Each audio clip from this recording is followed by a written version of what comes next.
چجوری تو پریمیر به زیرنویسامون یه همچین افکت جذابی بدیم؟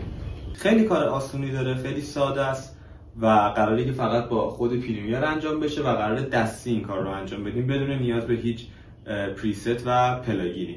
فقط قبل از اینکه بریم سراغ آموزش خیلی ممنون میشم اگه چنلم رو ساب کنید، ویدیومو لایک و اگر امکانش هست برام کامنت بذارید. با کامنت گذاشتنتون من انرژی میگیرم که ویدیوهای بهتری براتون درست بکنم. خب وقت رو تلف نکنیم، بریم سراغ آموزش. خب دوستان، بریم با هم یاد بگیریم که چجوری این افکت رو به زیرنویسامون بدیم بدون نیاز به هیچ پلاگین و هیچ پریستی. خب اول از همه که باید زیرنویس رو بندازم تو ویدیوم.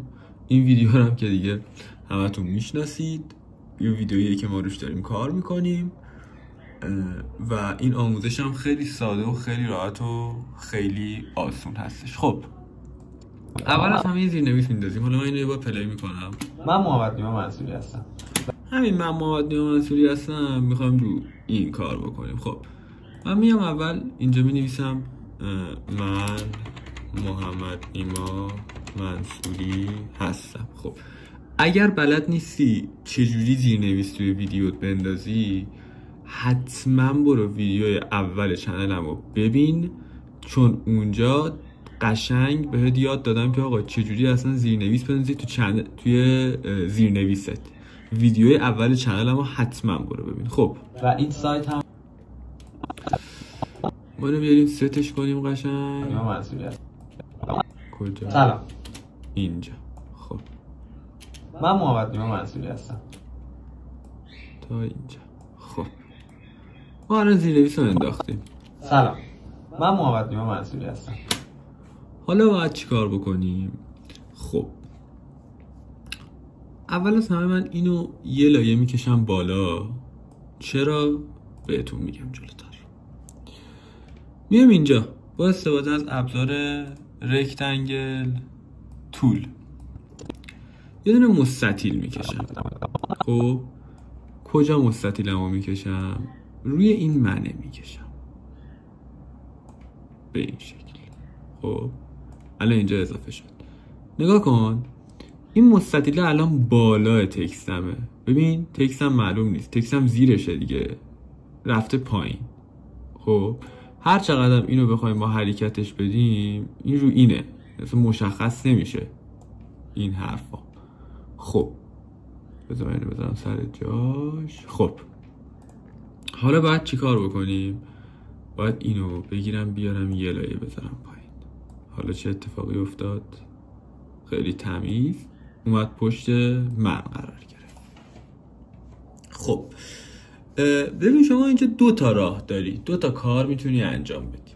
یه دونه این که یه افکت خیلی ساده روش اعمال بکنی. یعنی چی؟ یعنی بگی مستطیلت از اینجا حرکت بکنه بیاد به آخر، وابسته به اندازه کلمات هم نباشه. نکن. من محمد نیما منصوری هستم. خب از این اول، این البته با این میزون نیست، بذار با این میزونش کنم. خب از این البته بیشتر شد، چرا؟ بذار اینو درستش کنم، رو مخ منه. خب از این اول از تو پنل افکت کنترل که اینجاست، من محمد اینجا که میگه محمد نیما منصوری هستم. من محمد نکن. من امه اینجا. خب بگم براش چه اتفاقی بیفته. از اینجا یه بار پوزیشن رو میزنم، محمد نیما منصوری هستم، تا ته ویدیو که میشه اینجا.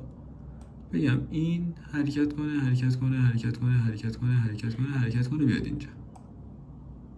تمام. نتیجه چی شد؟ من محمد نیما منصوری هستم.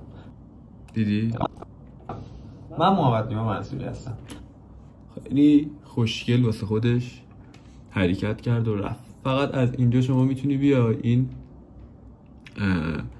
حالا مستطیلی که کشیدی رو یکم اصلا اینجا بهش یه دونه لباشو گرد کنی یکم خوشگل تر بشه.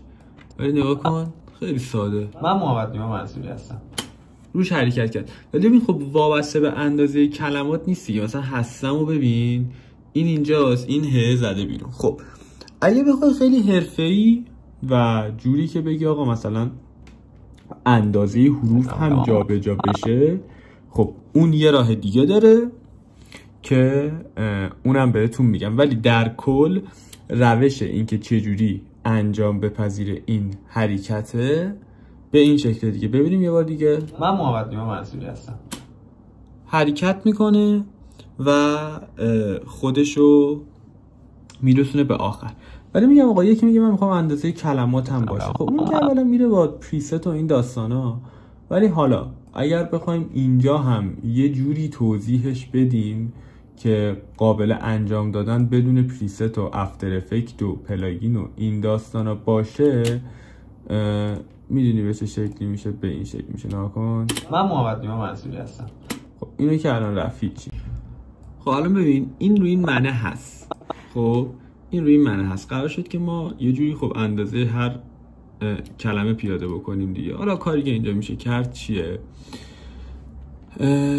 خب ببین اینجا توی این ور نوشته شیپ. این شیپ منو داره میاره. خب من روش کلیک میکنم.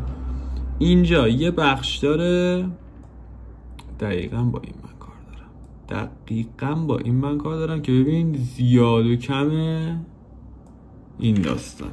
خب یه بار روش کلیک میکنم. بذار من یه بار پاک کنم این کی فریمشو. خب الان اینجا یه بار روش کلیک میکنم.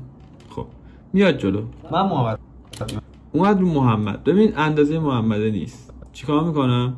اینو یکم میکشم.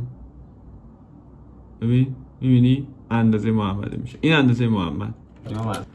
میاد رو نیماه. میخوام اندازه نیماه شه. نگاه کن یه کوچولو میذارم بگذره. اینو جمعش میکنم. دیدی؟ حالا یه کوچولو میام این ورتر. ببین وسط اینو جمعش میکنم. ببین اندازش شد. ولی اندازه منصوری نیست. دوباره میاد رو منصوری. اینم دوباره میکشم.